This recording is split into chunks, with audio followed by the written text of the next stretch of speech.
Jemaat yang saya kasih dalam Tuhan kita Yesus Kristus,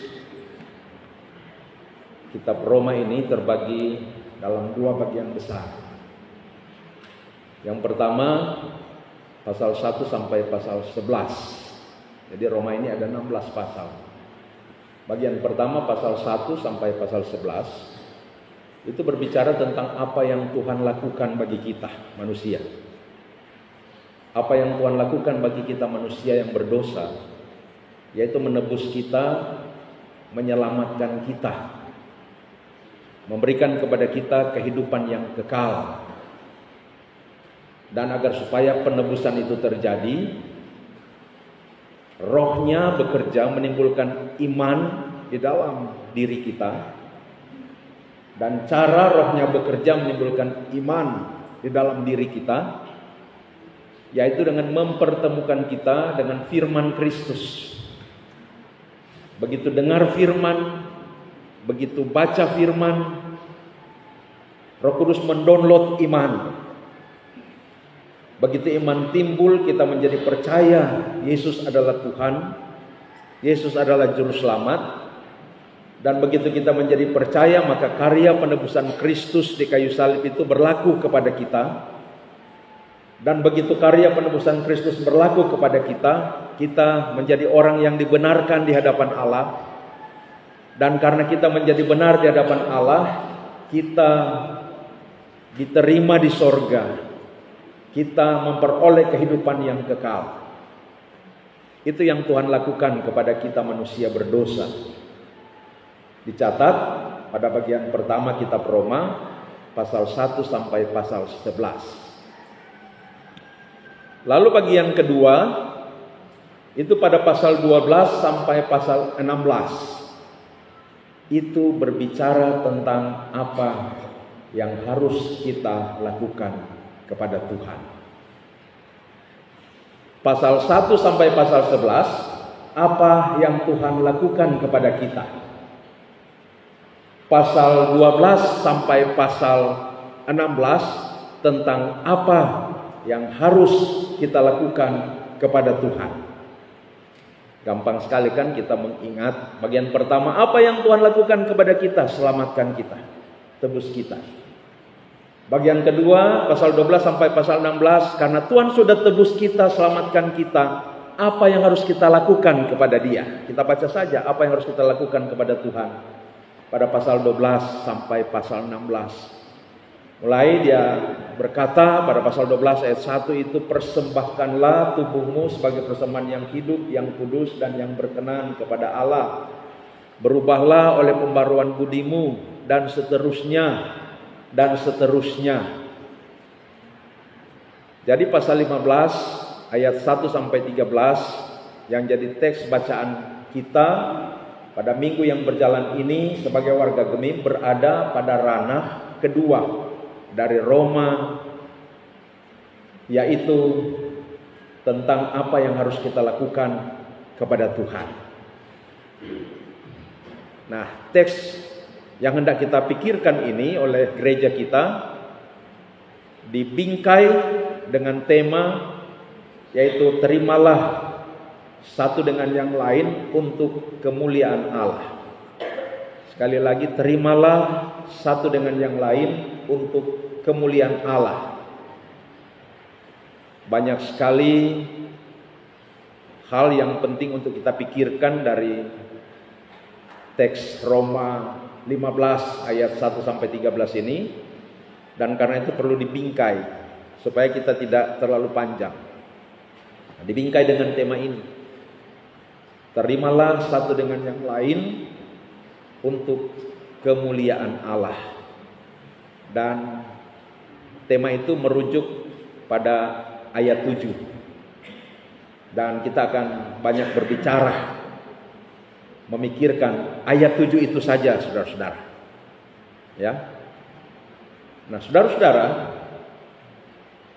perbedaan adalah merupakan realitas dalam semesta ciptaan Tuhan ini, termasuk juga realitas dalam kehidupan manusia. Manusia yang ada di planet bumi ini adalah manusia yang bercorak ragam,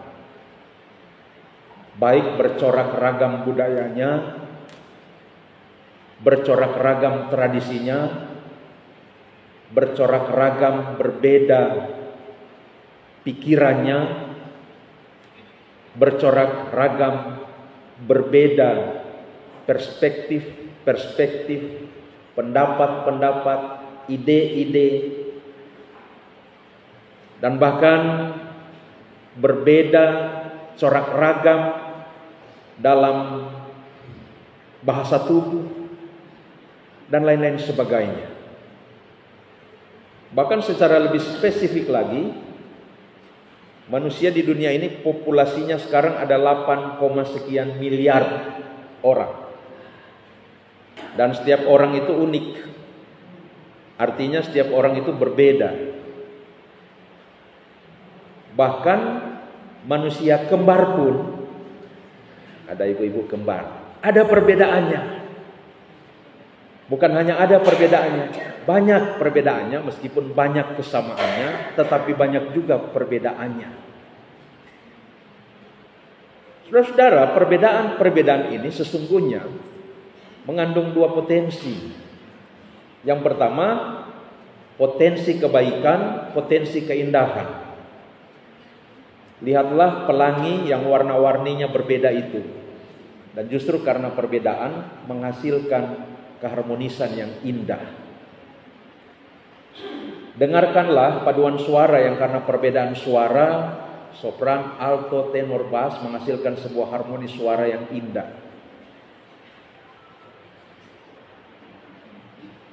Bayangkanlah setiap pendapat yang berbeda, jika kita kompilasi dan kita kumpulkan, itu akan menjadi sebuah kekayaan. Dan ketika ada kekayaan berarti ada banyak alternatif. Dan setiap alternatif cocok pada situasi dan kondisi tertentu. Oleh sebab itu, perbedaan itu adalah merupakan sebuah kekayaan yang mengandung potensi kebaikan yang tiada tara bagi kehidupan bersama kita manusia. Akan tetapi juga yang kedua, perbedaan itu mengandung potensi konflik.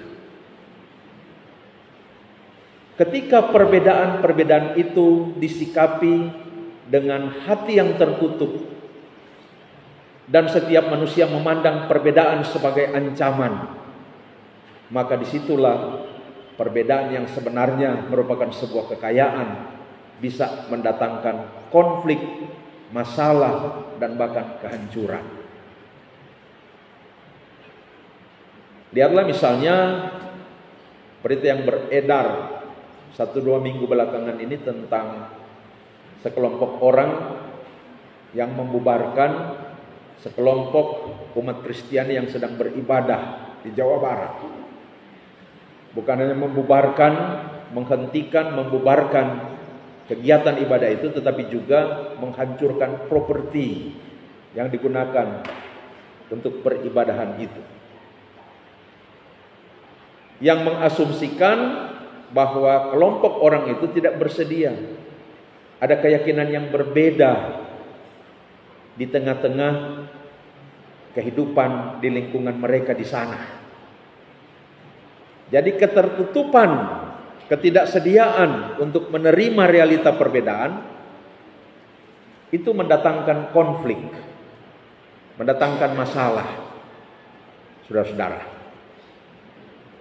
maka mutlak agar supaya perbedaan itu mendatangkan keindahan dan kebaikan, setiap manusia harus membuka hati terhadap realita perbedaan yang ada di sekitarnya.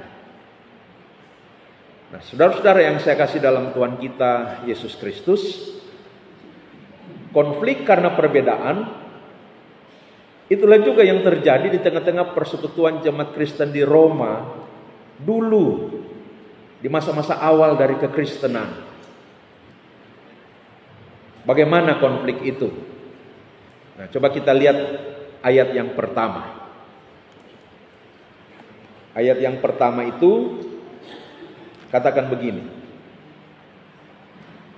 kita yang kuat wajib menanggung kelemahan orang yang tidak kuat, dan jangan kita mencari kesenangan kita sendiri.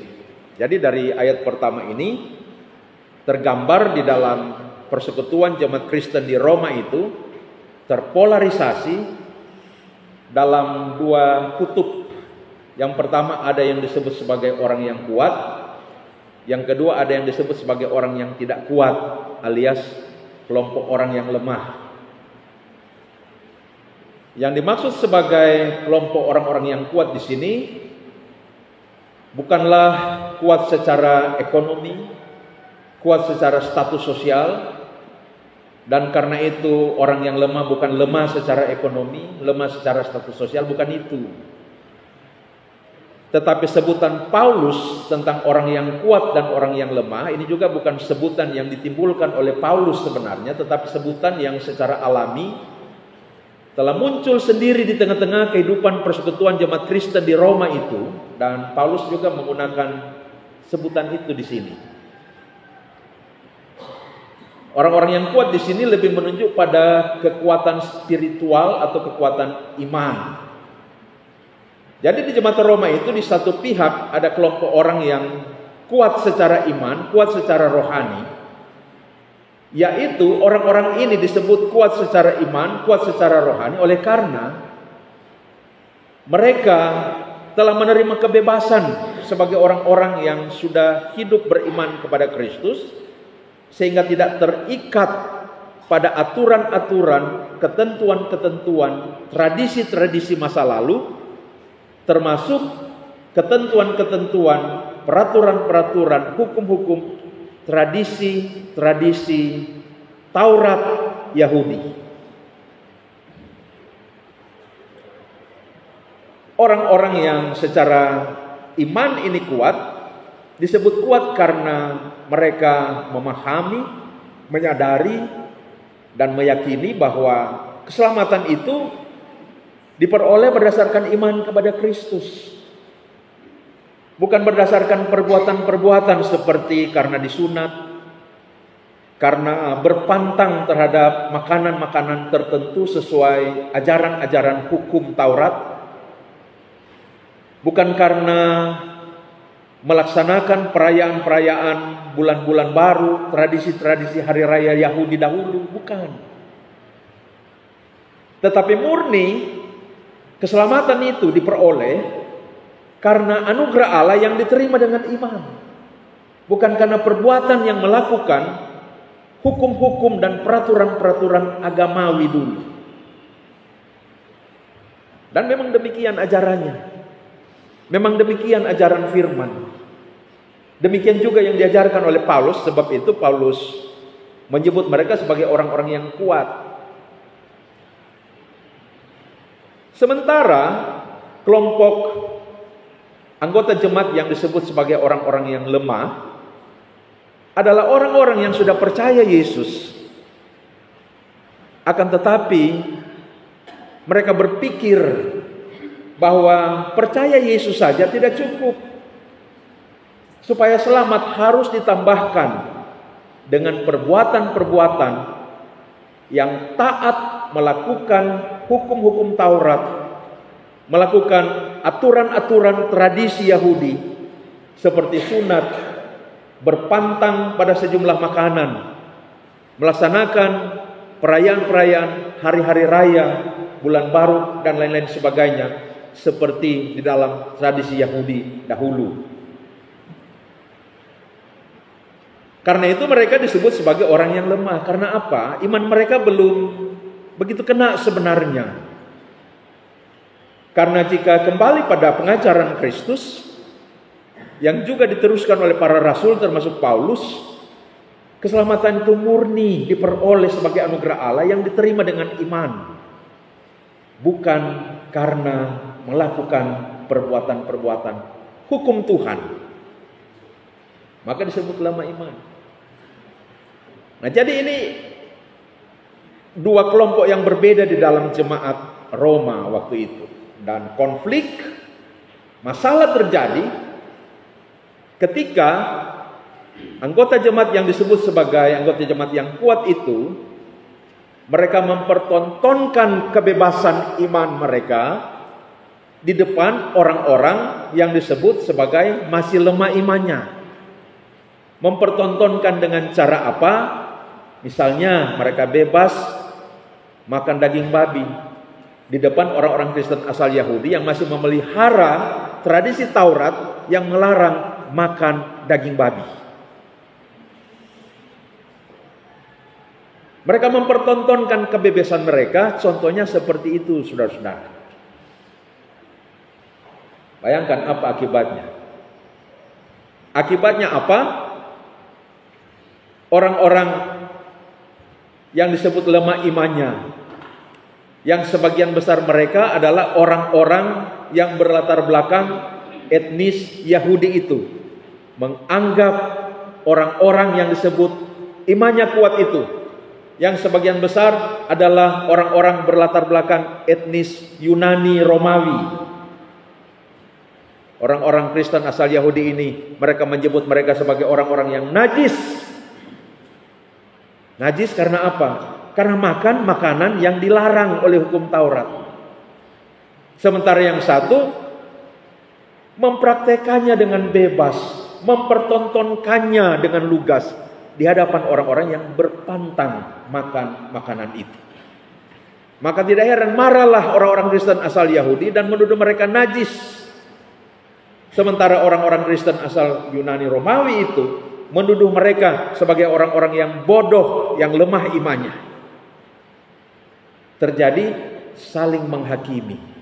Kita bisa lihat di pasal 2. Antara dua kelompok ini saling menghakimi dan bahkan saling berkata-kata kasar satu terhadap yang lain, bahkan saling mencaci satu terhadap yang lain. Kata najis itu adalah merupakan jenis caci maki sebenarnya. Dan itu kasar sekali, saudara-saudara.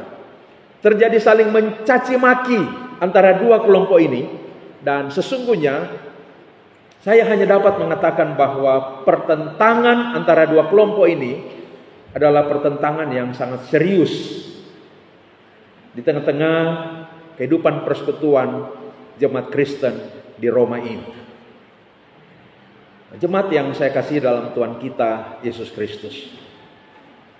Konflik-konflik karena perbedaan juga terus terjadi di sepanjang zaman. Di jemaat-jemaat Kristen, termasuk di jemaat-jemaat Kristen di zaman sekarang ini, di banyak tempat. Ada perbedaan-perbedaan pendapat yang sesungguhnya merupakan sebuah kekayaan jika diterima dengan hati yang saling terbuka. Tetapi justru menjadi konflik yang tajam ketika setiap perbedaan dianggap sebagai ancaman, dianggap sebagai musuh. Dan bahkan tidak jarang terjadi, saudara-saudara, kehidupan persekutuan jemaat itu dapat diibaratkan seperti gunung api. Orang cuma jaga lihat Gunung Kelabat dan Gunung Dua Saudara yang senyanda ada DP api. Karena disebut sebagai gunung mati. Tapi kalau kita ketemuan, kita akan melihat Gunung Lokon. Terus lagi ke arah selatan ada Gunung Soputan. Nah itu masih gunung berapi aktif, saudara-saudara. Yang dua ini tidak aktif lagi katanya. Gunung api kalau kita lihat, betapa indahnya gunung itu, apalagi ketika diperindah dengan adanya awan yang mengelilinginya. Apalagi kalau kita mendaki ke puncak gunung dan kita melihat pemandangan keluar, betapa indahnya alam semesta ini. Akan tetapi siapa yang tahu bahwa di balik dari keindahan gunung api itu ada potensi bahaya. Karena apa? Karena di dalam gunung itu ada api, saudara-saudara. Di dasarnya, di dalamnya ada api. Yang suatu ketika kelak bisa mengakibatkan gunung itu meletus dan mendatangkan bencana. Nah seringkali jemaat Kristen itu seperti itu. Terlihat indah, begitu tenang gunungnya, ada awan-awan yang mengelilingi, begitu indah kelihatannya. Tetapi ada api di dalamnya. Memang tenang, tetapi suatu ketika api itu membuat gunung itu meletus. Suatu ketika konflik meletus. Suatu ketika masalah meletus terjadi, lalu terjadi perselisihan, terjadi perpecahan, jemaat terkotak-kotak dan lain-lain sebagainya. Tidak jarang di banyak tempat jemaat Kristen seperti itu, saudara-saudara. Bahkan tidak jarang di dalam sebuah jemaat itu ada orang-orang, warga gereja, pelayan-pelayan Tuhan yang bukan hanya konflik karena perbedaan pendapat, tetapi juga konflik yang intensitasnya mengalami kenaikan sampai pada saling mencaci, saling memaki satu dengan yang lain, bahkan saling mengutuk, saling bersumpah pakai nama Tuhan lagi, saudara-saudara. Ini miris sekali. Dan bahkan tidak jarang di sejumlah jemaat ada orang-orang warga gereja yang suka berkelahi, kontak fisik, dan bahkan sampai pakai parang tajam. Ada. Oleh sebab itu, nasihat firman Tuhan yang terkandung pada teks kita tadi, yang tercatat pada ayat 7, adalah merupakan nasihat yang penting sekali untuk kita pikirkan, kita hayati, kita renungkan, dan kita praktekkan dalam kehidupan kita berjemaat. Nah, karena itu mari kita lihat kembali ayat 7 itu. Coba kita lihat, kita baca sekali lagi bersama-sama pasal 15 ayat 7 kitab Roma itu. Kita baca sama-sama. 2, 3. Sebab itu terimalah satu sama lain, sama seperti Kristus juga telah menerima kamu untuk kemuliaan Allah. Terimalah satu sama lain, sama seperti Kristus telah menerima kamu untuk kemuliaan Allah. Terimalah. Apa yang dimaksud dengan kata terimalah di sini? Saudara-saudara, saya tidak akan terlalu berteori, membawa kita kembali pada bahasa aslinya, bahasa Yunani. Saya langsung menyimpulkan saja, yang dimaksud dengan kata terimalah di sini artinya membuka hati sehingga orang-orang lain yang ada di sekitar kita punya akses untuk menjadi bagian dari kehidupan kita. Itu artinya terimalah. Maka ayat 7 ini sebenarnya dapat kita baca begini. Terimalah orang lain yang ada di sekitar kita, meskipun mereka berbeda, meskipun mereka tidak kita suka.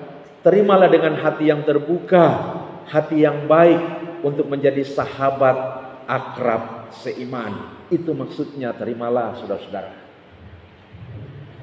Tetapi terimalah di sini bukan pasif, bukan menunggu. Oke lah, kalau orang bercerita kita bercerita, kalau orang bicara kita bicara, maka kalau nyanda lagi. Bukan. Terimalah di sini adalah aktif. Artinya kita secara proaktif berupaya menciptakan relasi, hubungan yang baik, akrab dengan orang lain yang ada di sekitar kita. Bahkan meskipun mereka berbeda, bahkan meskipun kita tidak suka pada mereka. Berarti kita menghilangkan rasa tidak suka itu menjadi suka. Itu yang dimaksud dengan terimalah di sini, saudara-saudara. Kita masih mengingat teks perenungan kita beberapa minggu yang lalu ya, tentang Aquila dan Priscilla di kota Efesus. Mereka menyaksikan, mendengarkan tentang seorang penginjil yang bernama Apolos yang datang mereka tidak kenal. Datang dari Alexandria, Mesir, memberitakan Injil, mengajar di Efesus. Lalu Aquila, Priscilla dengar, wah ini ajarannya kok agak tidak beres. Yang diajarkan sebagiannya bukan ajaran Injil. Dia bicara tentang Yesus sih, tapi dia lebih banyak mengajar tentang perjanjian lama, tentang Taurat. Dia melaksanakan baptisan Yohanes, bukan baptisan Kristus, bukan baptisan Kristen. Beda, saudara-saudara. Beda pengajaran, beda keyakinan. Tapi kemudian apa yang dilakukan oleh Aquila dan Priscilla? Di Roma 18 ayat berapa itu? Ayat 16 kalau tidak salah. Mereka memanggil Apolos membawanya di rumah, lalu memberikan kepada mereka pengajaran tentang jalan Tuhan, pengajaran yang lebih komprehensif, lebih lengkap, lebih tepat tentang Injil. Artinya, secara proaktif mereka menjalin hubungan pribadi dengan Apolos. Mereka mempraktikkan komunikasi pribadi. Mereka menciptakan interaksi pribadi yang akrab dan mengisinya dengan pengajaran yang lebih komprehensif, yang lebih lengkap, lebih tepat tentang Injil. Maka Apolos kemudian jadi lebih efektif lagi dalam dia memberitakan Injil di tempat-tempat yang lain. Ini yang dimaksud dengan terimalah, proaktif, menjalin hubungan pribadi dalam nuansa persahabatan yang berdasarkan kasih persaudaraan di dalam Kristus, satu dengan yang lain. Itu yang dimaksud dengan terimalah, saudara-saudara. Nah, saudara-saudara yang saya kasih dalam Tuhan kita Yesus Kristus, ada dua alasan mengapa kita harus saling menerima satu dengan yang lain yang terkandung di dalam ayat 7 tadi. Alasan yang pertama ialah karena Kristus telah menerima kita. Dan alasan yang kedua ialah karena menerima orang lain itu mendatangkan kemuliaan bagi Allah. Mari kita lihat dua alasan ini. Alasan yang pertama, kenapa kita harus saling menerima satu dengan yang lain? Yaitu karena Kristus telah terlebih dahulu menerima kita. Apa maksudnya? Siapa kita yang diterima terlebih dulu oleh Kristus? Sebelum saya lanjut, saudara-saudara, saya ingatkan dulu. Di dalam pengajaran ini terkandung prinsip yang penting sekali di dalam ajaran Alkitab, yaitu yang pernah saya katakan indikatif mendahului imperatif, atau realita fakta mendahului perintah. Indikatif artinya fakta, imperatif artinya perintah. Ada indikatif dulu, baru perintah diberikan. Perintahnya apa? Imperatifnya apa? Terimalah satu dengan yang lain. Indikatifnya apa? Karena Kristus telah lebih dahulu menerima kita. Ini prinsip Alkitab yang penting sekali, yang mengungkapkan tentang keunikan kita sebagai orang Kristen, yang mengungkapkan tentang keunikan Kristen, yaitu bahwa ada fakta apa? Kristus terima kita, Kristus menebus kita, Kristus selamatkan kita. Baru apa? Dia berikan perintah, terimalah satu dengan yang lain. Prinsip ini ada dalam Alkitab dari Kejadian sampai Wahyu. Ada indikatif, Allah ciptakan dulu manusia, baru Allah memberi perintah, beranak cuculah bertambah banyak. Dalam konteks Israel, ada fakta indikatif terlebih dahulu. Allah membebaskan Israel dari Mesir, baru dia memberikan perintah 10 hukum Tuhan. Karena itu dalam 10 hukum Taurat itu ada kalimat pembukaan. Akulah Tuhan Allahmu yang membawa engkau keluar dari tanah Mesir, tanah perbudakan. Indikatif. Ada fakta Allah yang membebaskan. Baru masuk pada imperatif, perintah. Jangan ada padamu Allah lain di hadapanku, jangan membuat bagimu patung yang menyerupai apapun, jangan menyebut nama Tuhan dengan sembarangan. Ingat dan kuduskan hari Sabat. Hormati orang tuamu. Jangan membunuh, jangan mencuri, jangan berzinah, jangan bersaksi dusta, jangan mengingini barang kepunyaan sesamamu. Masuk perjanjian baru. Yesus mati dulu menebus dosa manusia, bangkit naik ke sorga. Yesus mati menebus dosa manusia, baru dia berikan perintah, pergilah, jadikanlah semua bangsa muridku, baptislah mereka dalam nama Bapa dan Anak dan Roh Kudus, dan ajarkanlah mereka melakukan segala sesuatu yang telah kuperintahkan kepadamu. Jadi posisi dari perbuatan melakukan perintah Tuhan sesudah keselamatan. Ini keunikan Kristen. Agama apapun ajarannya, lakukan perintah Tuhan, maka dapat keselamatan. Jadi posisi dari perbuatan, posisi dari hukum Tuhan sebelum keselamatan jadi syarat. Ajaran Alkitab sudah diselamatkan, maka kemudian lakukan perintah Tuhan. Perintah Tuhannya, perbuatannya sesudah keselamatan. Ini keunikan Kristen, cuma ada di dalam Alkitab. Itu juga yang terkandung dalam pengajaran kita di Roma 15 ayat 7 ini, saudara-saudara. Kita diperintahkan apa? Saling menerima satu dengan yang lain sebagai sahabat karib seiman. Kenapa? Alasan pertama, karena Kristus sudah menerima kita. Jadi siapa kita yang Kristus mau terima? Masih ingat kisah tentang Kristus, di mana ada banyak orang berdosa, para pemungut cukai selalu mau datang mendengarkan pengajaran dari Yesus. Lalu orang-orang Farisi dan para ahli Taurat menggerutu, bersungut-sungut karena apa? Karena Yesus selalu saja duduk makan bersama dengan para pemungut cukai dan orang-orang berdosa.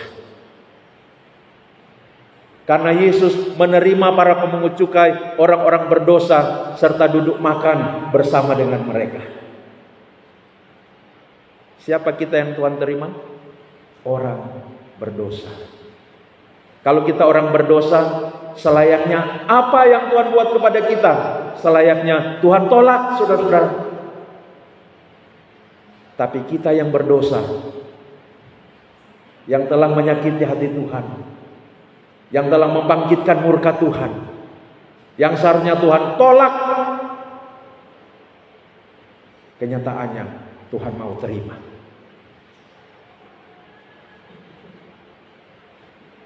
Tuhan mau terima, saudara-saudara. Siapa saya yang Tuhan mau terima? Siapa kita yang Tuhan mau terima? Tuhan terima jadi pendeta, Tuhan terima jadi pelayan khusus, jadi penatua, jadi diaken. Siapa kita yang Tuhan terima jadi prokantor, jadi kantoria, jadi pemain musik di gereja, jadi komisi-komisi BIPRA, komisi-komisi kerja, jadi pelayan UPK BIPRA di kolom. Siapa kita yang Tuhan terima? Orang berdosa yang seharusnya Tuhan tolak, Tuhan terima dalam kerajaannya, saudara-saudara. Siapa kita yang Tuhan terima? Orang berdosa yang seharusnya dia tolak, Tuhan terima dalam persekutuan dengannya, Tuhan terima dalam mega proyek ilahinya, Tuhan terima dalam pekerjaan pelayanannya. Siapa kita, saudara-saudara? Seharusnya dia tolak, Tuhan terima jadi panitia Hari Raya Gerejawi, jadi panitia pembangunan. Coba kita lihat diri kita sendiri, layak enggak kita untuk itu? Saya enggak layak jadi pendeta. Tapi Tuhan terima. Tidak ada dari kita yang layak untuk menjadi alat di tangan Tuhan. Tapi dia terima, saudara-saudara. Jadi dia terima kita karena kita adalah orang berdosa. Nah, sekarang mari kita memikirkan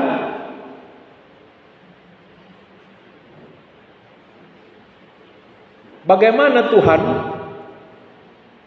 menerima orang berdosa. Bagaimana cara Kristus menerima orang berdosa? Yang pertama,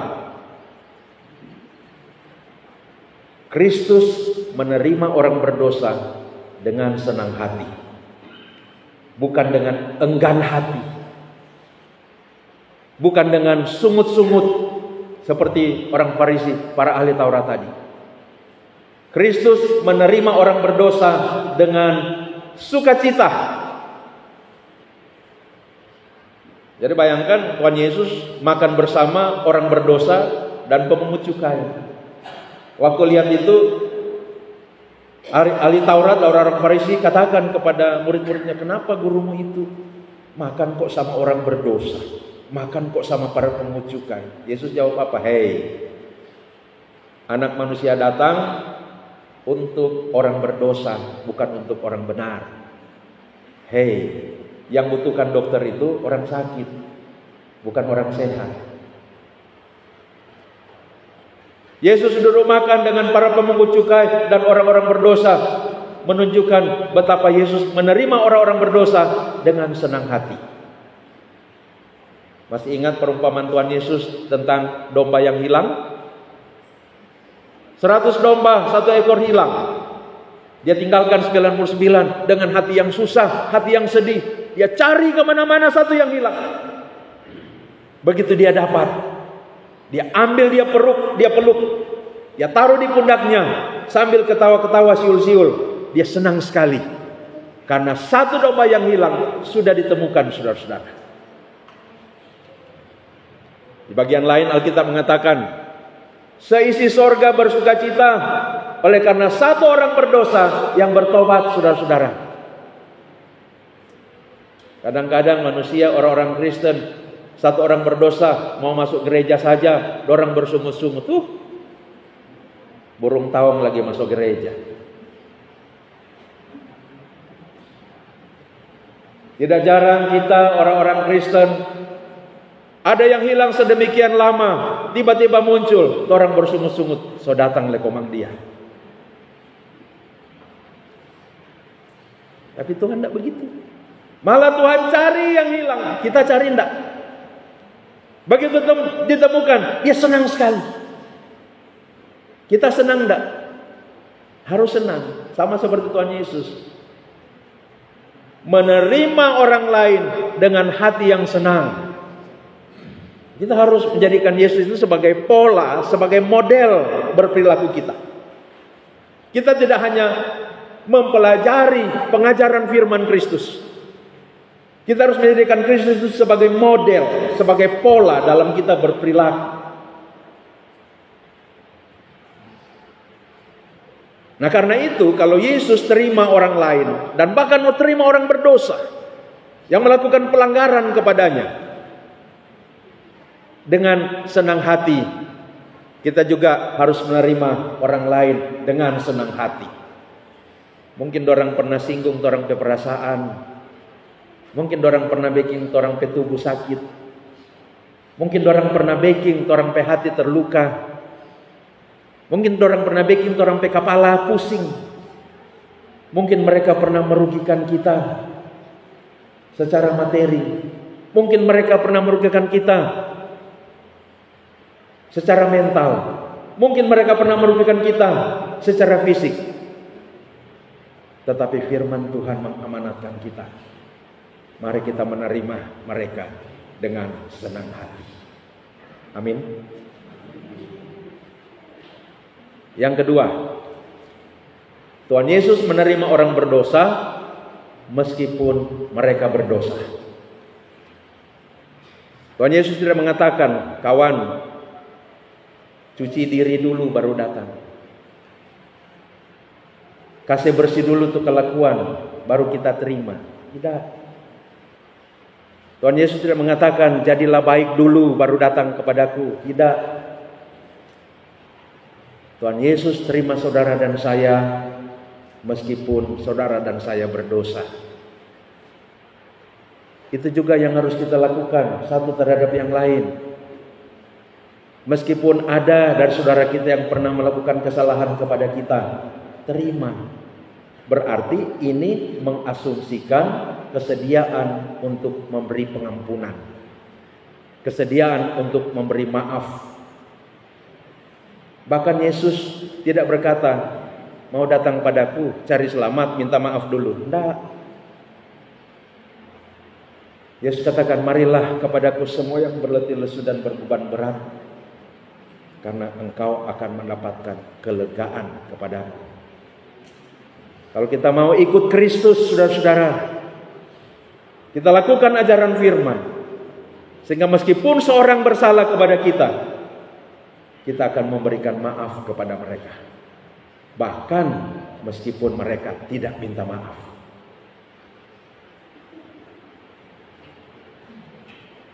Yesus menerima orang berdosa meskipun mereka berdosa. Yang terakhir, yang ketiga, cara Yesus menerima orang berdosa adalah menerima orang berdosa dengan tidak memandang muka. Masih ingat bagian Alkitab, saya sudah lupa, yang mengatakan Allah tidak memandang bulu.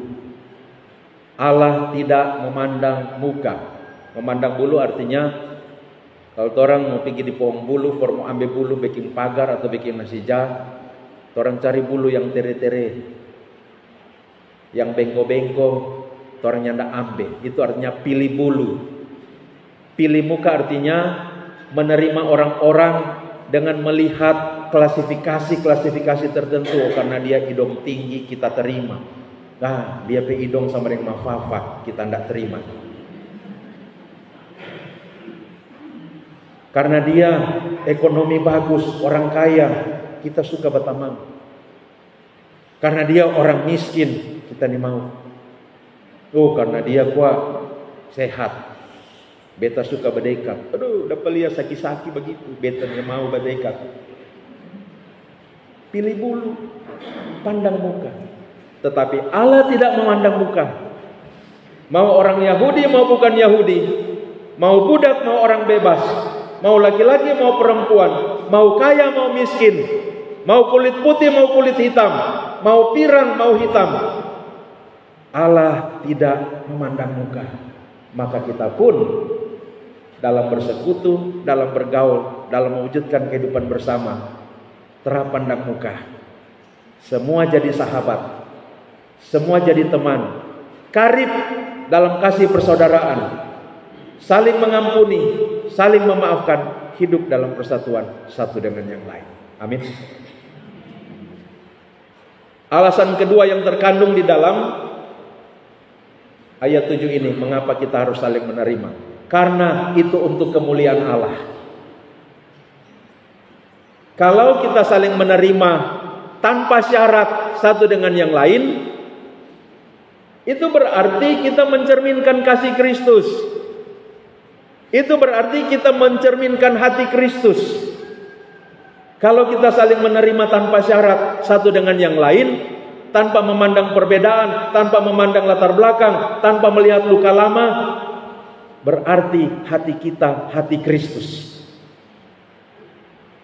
Dan itu sangat menyenangkan hati Allah. Dan itu sangat memuliakan Allah. Sangat memuliakan Allah. Saudara-saudara, Allah dimuliakan bukan nanti karena kita datang di gereja, duduk beribadah, memuji Tuhan, menyanyi, berdoa, dengar firman Tuhan, pulang. Semua itu tidak ada guna. Meski kita rajin beribadah di gereja, di kolom, pria kaum bapak, wanita kaum ibu, pemuda remaja,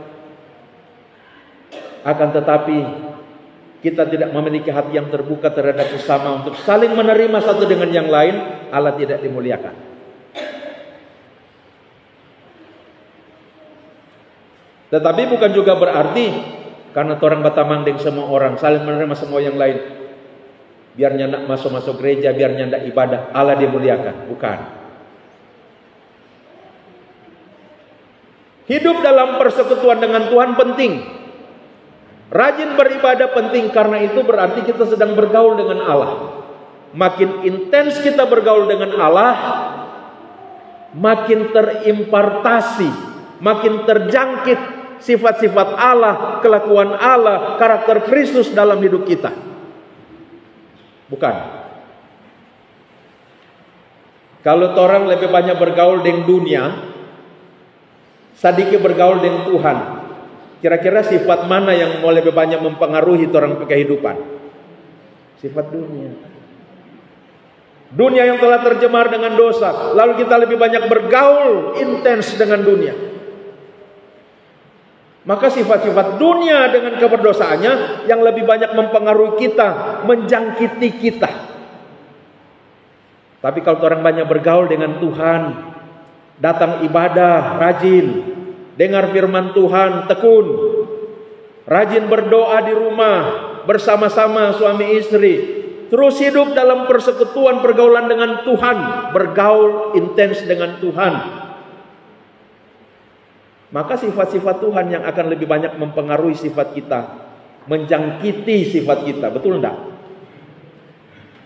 Karena itu rajin ibadah, saudara-saudara. Karena ketika kita beribadah, kita sedang bergaul dengan Tuhan. Jangan tinggalkan pertemuan-pertemuan ibadahmu menjelang hari Tuhan yang semakin mendekat. Ibrani 10 ayat 25.